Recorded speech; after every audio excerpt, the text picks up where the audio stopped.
تیسرے نقطے کی طرف بڑھیے جو سب سے زیادہ زیر بحث رہتا ہے۔ وہ نقطہ کیا ہے؟ اس کے بعد یعنی یہ دو باتیں تو ہو گئیں، یہ معاملہ کن لوگوں کا ہوا؟ وہ کہ جو اپنے آپ کو غیر مسلم کہتے ہیں یا ہندو کہتے ہیں یا مسیحی کہتے ہیں، یعنی وہ مسلمان نہیں ہیں۔ ٹھیک، ان کے بارے میں ہم نے بتایا کہ ہم کیا رویہ اختیار کریں گے۔ اس کے بعد وہ لوگ کہ جو ارتداد اختیار کر کے کسی دوسرے مذہب کو قبول کر لیتے ہیں، ان کے بارے میں نے اپنا نقطہ نظر بیان کیا۔ اس کے بعد ان لوگوں کا معاملہ ہے جو مسلمان ہیں، اپنے مسلمان ہونے کا اقرار بلکہ اس پر اصرار کرتے ہیں۔ ٹھیک، یعنی آپ فرد کی حیثیت سے ان سے بات کریں، آپ جماعت کی حیثیت سے ان سے بات کریں، وہ اصرار کریں گے کہ ہم مسلمان ہیں، اون کرتے ہیں اسلام کو۔ یعنی ظاہر ہے کہ وہ جس طرح میں کہتا ہوں کہ میں مسلمان ہوں، وہ بھی یہی کہتے ہیں کہ میں مسلمان ہوں۔ اس کے بعد ان لوگوں کا معاملہ ہے جو مسلمان ہیں، اپنے مسلمان ہونے کا اقرار بلکہ اس پر اصرار کرتے ہیں، مگر اب یہ مگر ہے جو سمجھنے کی چیز ہے۔ پھر سنیے، جو مسلمان ہیں اپنے مسلمان ہونے کا اقرار بلکہ اس پر اصرار کرتے ہیں، مگر کوئی ایسا عقیدہ یا عمل اختیار کر لیتے ہیں جو عام طور پر اسلام کی تعلیمات کے منافی سمجھا جاتا ہے۔ عام طور سے کیا؟ عام طور پر یعنی مسلمان بالعموم، آپ دائیں بائیں پوچھیں، مثال کے طور پر کسی آدمی سے آپ بات کریں کہ کیا فرشتوں کو ماننا ضروری ہے؟ فلاں آدمی تو نہیں مانتا، تو وہ یہ کہیں گے کہ یہ تو اسلام کی تعلیمات کے منافی ہے۔ یعنی وہ باتیں جو ہر آدمی کے علم میں ہیں، کسی بڑی بات کا وہ انکار کر رہے ہیں، مگر کوئی ایسا عقیدہ یا عمل اختیار کر لیتے ہیں جو عام طور پر اسلام کی تعلیمات کے منافی سمجھا جاتا ہے، یا کسی آیت یا حدیث کی کوئی ایسی تعویل اختیار کر لیتے ہیں۔ تعویل اختیار کر لیتے ہیں یعنی وہ کہتے ہیں کہ اس آیت کا مطلب یہ ہے یا اس حدیث کا مطلب یہ ہے۔ یہاں وہ کسی آیت کا انکار نہیں کر رہے، کسی حدیث کا انکار نہیں کر رہے، اس کا مطلب بیان کر رہے ہیں۔ کوئی ایسی تعویل، کوئی ایسا مطلب اختیار کر لیتے ہیں جسے کوئی عالم یا علماء یا دوسرے تمام مسلمان بالکل غلط سمجھتے ہیں۔ یعنی آپ دیکھیے یہ مختلف مدارج ہیں، ہمیں ان سب سے سابقہ پیش آتا ہے۔ کوئی عالم کہہ رہا ہوتا ہے کہ یہ بات تو اسلام کی تعلیمات کے منافی ہے۔ اچھا، بعض موقع کے اوپر سب بڑے بڑے علماء یہی بات کہہ رہے ہوتے ہیں، اور ایسا بھی ہوتا ہے کہ سارے مسلمان سمجھتے ہیں کہ یہ تو بالکل غلط بات ہے۔ یعنی یہ وہ معاملات ہوتے ہیں جن میں گویا ایک طرح کا اجماع نقل ہوا ہے، جسے کوئی عالم یا علماء یا دوسرے تمام مسلمان بالکل غلط سمجھتے ہیں۔ اب میں نے اس میں مسلمانوں کے اکابر کی مثالیں دی ہیں، یعنی عام لوگوں کی نہیں دی۔ مثلا امام غزالی اور شاہ ولی اللہ، یہ ذہن میں رکھیے کہ دونوں اس امت کے اساتین میں سے ہیں۔ امام غزالی دین کی جو تعبیر اس وقت مسلمانوں میں رائج ہے، جس کو میں صوفیانہ تعبیر کہتا ہوں، اس کے سب سے بڑے آدمی ہیں، اور آخری زمانے میں مسلمانوں کی علمی روایت کے سب سے بڑے آدمی کی حیثیت بر صغیر میں شاہ ولی اللہ کو حاصل ہے۔ مثلا امام غزالی اور شاہ ولی اللہ جیسے بزرگوں کا یہ عقیدہ کہ توحید کا منتہائے کمال وحدت الوجود ہے۔ اب یہ ایک نقطہ نظر ہے، ٹھیک، انہوں نے اختیار کیا۔ وہ یہ کہتے ہیں کہ وہ توحید جو تم لوگ مانتے ہو یہ تو عوام کی توحید ہے، یہ ٹھیک ہے، لیکن یہ کہ توحید کمال پر کب پہنچتی ہے؟ جب آدمی وحدت الوجود کا طریقہ اختیار کرتا ہے۔ اچھا، یعنی وہ یہ مانتا ہے کہ وجود ایک ہی ہے، یہ ماننا اصل توحید ہے، یہ توحید کا منتہا کمال ہے۔ یا محی الدین ابن عربی کا یہ نظریہ کہ ختم نبوت کے معنی یہ نہیں ہے کہ نبوت کا مقام اور اس کے کمالات ختم ہو گئے ہیں۔ یعنی وہ یہ کہتے ہیں کہ جب ہم کہتے ہیں کہ نبوت ختم ہو گئی ہے تو اس کا یہ مطلب نہیں ہے کہ نبوت کا مقام اب کسی کو نہیں ملے گا یا نبوت کے کمالات اب کسی کو نہیں ملیں گے، بلکہ صرف یہ ہے کہ اب جو نبی بھی ہوگا وہ محمد الرسول اللہ صلی اللہ علیہ وسلم کی شریعت کا پیرو ہوگا۔ اس کے بعد وہ نبوت کی ایک اور اصطلاحی تعبیر اختیار کرتے ہیں جس کو عام مسلمان نہیں مانتے یا عام علماء نہیں مانتے، جس طرح بہت سے علماء وحدت الوجود کے بارے میں یہ کہتے ہیں کہ یہ شرک ہے، وہ اس کو ماننے کے لیے تیار نہیں ہیں۔ آگے، یا اہل تشیع کا یہ نقطہ نظر، اہل تشیع یعنی شیعہ حضرات کا، یا اہل تشیع کا یہ نقطہ نظر کہ مسلمانوں کا حکمران بھی مامور من اللہ ہوتا ہے، یعنی صرف اللہ کے نبی نہیں آتے بلکہ مسلمانوں کا حکمران بھی اللہ کی طرف سے مقرر کیا جاتا ہے، جسے امام کہا جاتا ہے، اور نبی صلی اللہ علیہ وسلم کے بعد اس منصب کے لیے سیدنا علی رضی اللہ عنہ کا تقرر اسی اصول کے مطابق خود اللہ تعالیٰ کی طرف سے کر دیا گیا تھا، جسے قبول نہیں کیا گیا۔ ساری مثالیں دے رہے ہیں، یعنی یہ گویا ان کا نقطہ نظر ہے کہ امامت ایک الگ منصب ہے، مسلمانوں کا امام یا مسلمانوں کا حکمران وہ اللہ کی طرف سے مقرر کیا جاتا ہے، وہ ان کی دینی اور مذہبی رہنمائی بھی کرتا ہے، وہ دنیاوی امور میں بھی ان کا امام ہوتا ہے، اور رسول اللہ صلی اللہ علیہ وسلم کے بعد سیدنا علی رضی اللہ عنہ کو اسی حیثیت سے مقرر کر دیا گیا تھا، اس کو قبول نہیں کیا گیا۔ یہ گویا ان کے نقطہ نظر کا خلاصہ ہے جس کو بڑی بنیادی حیثیت حاصل ہے۔ اب ظاہر ہے کہ مسلمانوں میں بہت بڑی تعداد بلکہ اکثریت اس کو نہیں مانتی، جن کو عام طور پر ہم اہل سنت کہتے ہیں وہ سب اسے نہیں مانتے۔ یا علامہ اقبال جیسے جلیل القدر مفکر کی یہ رائے کہ جنت اور دوزخ مقامات نہیں بلکہ احوال ہیں، یعنی ہمارا عمومی عقیدہ کیا ہے کہ جنت اور دوزخ اسی طرح مقامات ہیں جس طرح اس دنیا میں مقامات ہیں۔ جیسے دنیا میں ہمارا ایک جسم ہے، جس طرح دنیا میں ہم بعض جگہوں پہ رہتے ہیں، جس طرح دنیا میں ہمارے گھر اور ہمارے گاؤں اور ہمارے ملک ہیں، اسی طرح جنت بھی کچھ مقامات کا نام ہے۔ یہ عمومی عقیدہ ہے۔ ان کی نوعیت کیا ہوگی، ان کی حقیقت کیا ہوگی، وہ ظاہر ہے کہ ہم یہاں بیان نہیں کر سکتے، لیکن علامہ اقبال یہ کہتے ہیں کہ یہ نفس انسانی پر یا انسانی شخصیت پر یا انسانی خودی پر گزرنے والے احوال ہیں۔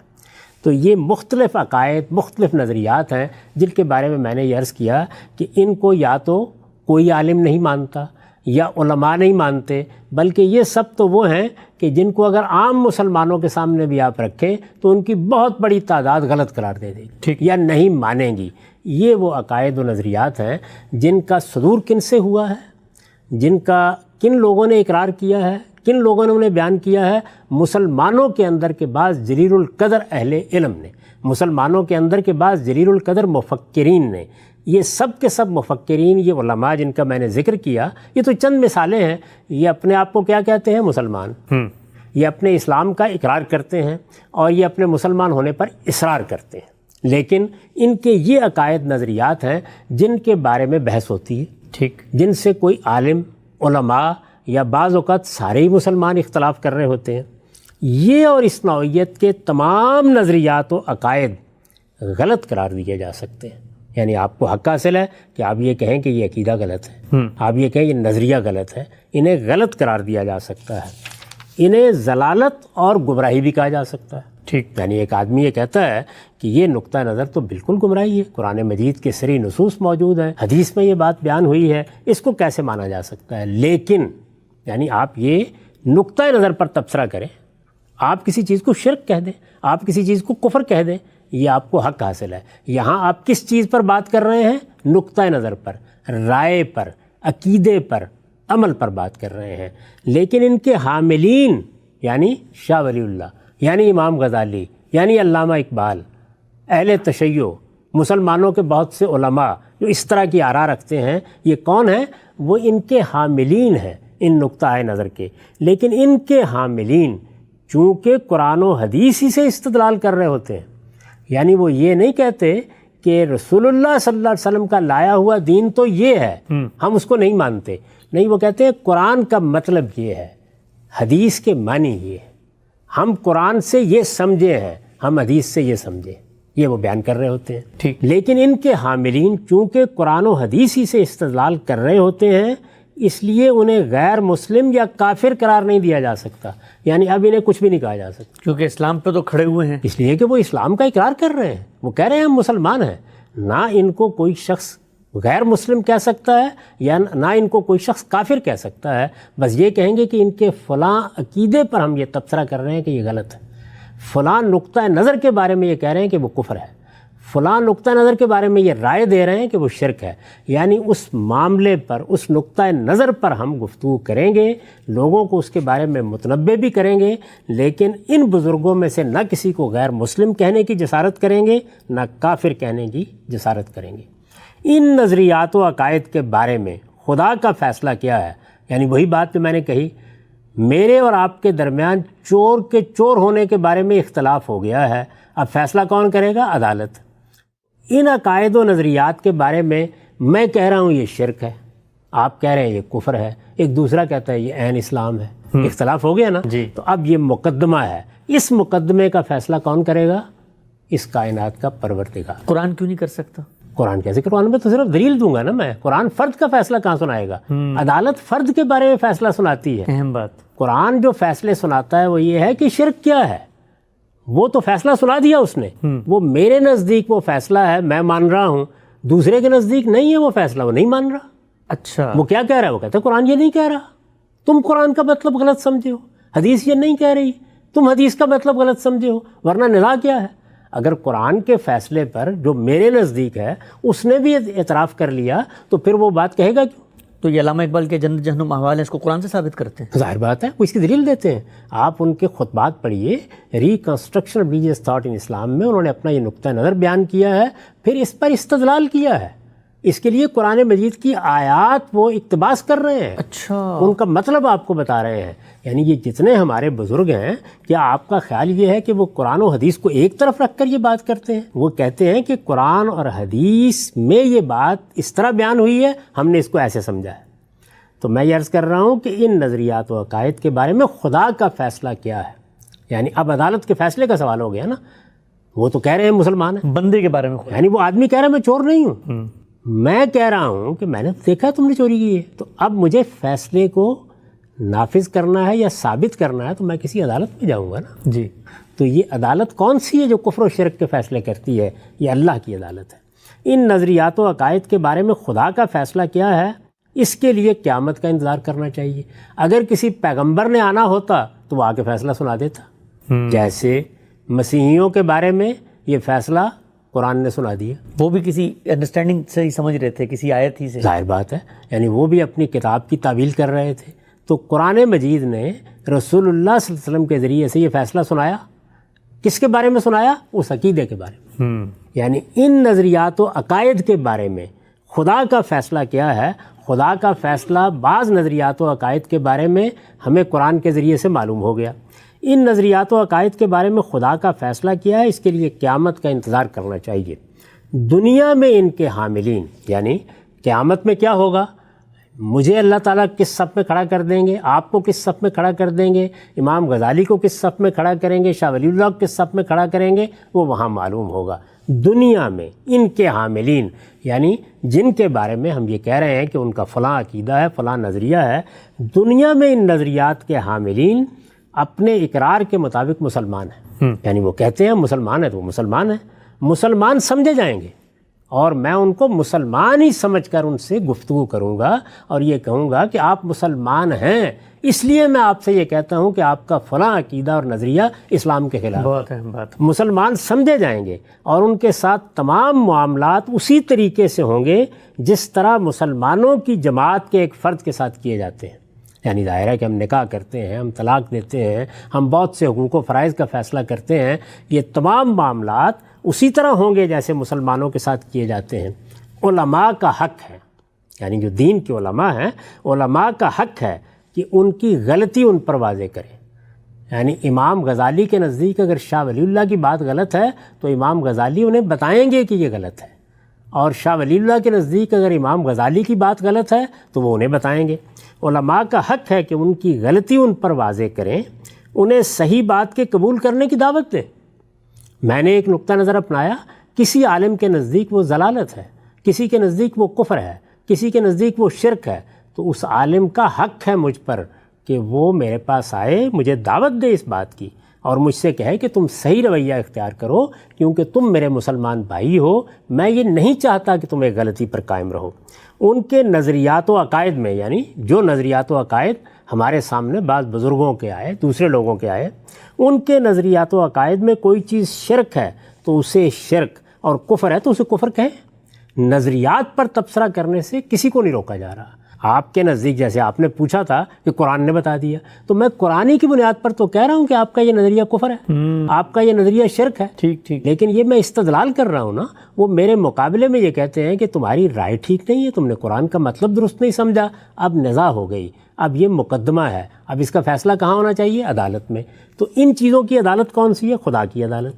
ان کے نظریات و عقائد میں کوئی چیز شرک ہے تو اسے شرک، اور کفر ہے تو اسے کفر کہیں، اور لوگوں کو بھی اس پر متنبع کریں، یعنی لوگوں کو بتائیں کہ دیکھیے یہ فلاں اور فلاں بزرگ نے کتنی غلط رائے قائم کی، بتائیں اس بات کو، لوگوں کو بھی اس پر متنبع کریں، مگر ان کے متعلق، یعنی وہ لوگ جو ان آراء کے حاملین ہیں ان کے متعلق یہ فیصلہ کہ وہ مسلمان نہیں رہے یا انہیں مسلمانوں کی جماعت سے الگ کر دینا چاہیے، اس کا حق کسی کو بھی حاصل نہیں ہے۔ کیوں؟ اس لیے کہ یہ حق خدا ہی دے سکتا تھا، یعنی یہ چونکہ خدا کی عدالت کے فیصلے ہیں، یہ فیصلے کرنے ہی خدا کو ہیں، یہ جرائم ہیں ہی خدا سے متعلق، تو خدائی کو حق دینا تھا مجھے، آپ کو، کسی جماعت کو، کہ تم پھر یہ فیصلہ کر لینا دنیا کے اندر، اس لیے کہ یہ حق خدا ہی دے سکتا تھا، اور قرآن و حدیث سے واقف ہر شخص جانتا ہے کہ اس نے یہ حق کسی کو نہیں دیا ہے۔ یہ میرا موقف ہے اس معاملے میں۔ ٹھیک، یعنی جو بات میں کہتا ہوں وہ اس پورے مقدمے کے بارے میں یہ ہے، یعنی وہ لوگ جو غیر مسلم ہیں ان کو کیا کہا جائے گا، وہ لوگ جو ارتداد اختیار کر لیں ان کے بارے میں کیا تعبیر ہم استعمال کریں گے، اور وہ لوگ جو مسلمان ہیں، اپنے آپ کو مسلمان کہتے ہیں، اپنے مسلمان ہونے پر اصرار کرتے ہیں، لیکن کوئی ایسا عقیدہ اور نظریہ اختیار کر لیتے ہیں جو میرے نزدیک غلط ہے یا کفر ہے یا شرک ہے، تو میں ان کے ساتھ کیا معاملہ کروں گا؟ تو میں یہ کہتا ہوں کہ میں ان کے نظریے پر تبصرہ کروں گا، ان کے بارے میں کوئی ورڈکٹ دینے کا حق مجھ کو اس زمین پر نہیں دیا گیا۔ یہ ورڈکٹ خدا کی عدالت دیتی ہے، رسولوں کے آنے کے بعد زمین پر دیتی ہے۔ اب رسولوں کا سلسلہ بند ہو گیا، اب یہ ورڈکٹ قیامت میں دیا جائے گا۔ امام صاحب، آپ کے اس موقف کو سامنے رکھ کے اس کا استدلال خود قرآن و حدیث میں کیا ہے، اس کو آپ سے سمجھیں گے انشاءاللہ تفصیلی طور پہ۔ 2-3 ضمنی سوالات کے اس ختم کرنے سے پہلے میں آج پوچھنا چاہتا ہوں آپ سے، وہ یہ کہ زنا بھی تو اللہ تعالیٰ نے ایک جرم قرار دیا ہے، چوری بھی اللہ نے ایک جرم قرار دیا ہے، فساد فی الارض بھی اللہ نے ایک جرم قرار دیا ہے، جرائم تو اللہ ہی سے متعلق ہیں، باقی جرائم بھی اللہ ہی نے متعین کیے ہیں، لیکن ان کو ثابت کرنے کا ایک کرائٹیریا ہے۔ تو اگر کوئی شخص مسلمانوں ہی میں سے کفر، شرک کا ارتکاب کر دیتا ہے، تو اب علماء کی کوئی عدالت لگ کے قرآن مجید کی نصوص سے کیوں نہیں ثابت کر سکتی کہ جی یہ جس آیت کا آپ ترجمہ یہ کر رہے ہیں اور اس سے شرک برآمد کر رہے ہیں، یہ تو ثابت نہیں ہوتا، تو فیصلہ دنیا میں ہو جائے گا؟ یہ عدالت قائم کرنے کا ان کو حق کس نے دیا ہے؟ جو عدالتیں چوری کے لیے قائم ہوتی ہیں، جو عدالتیں زنا کے لیے قائم ہوتی ہیں، وہ کون قائم کرتا ہے؟ وہ علماء قائم کرتے ہیں۔ وہ عدالتیں حکومتیں قائم کرتی ہیں۔ کس اصول پر قائم ہوتی ہیں؟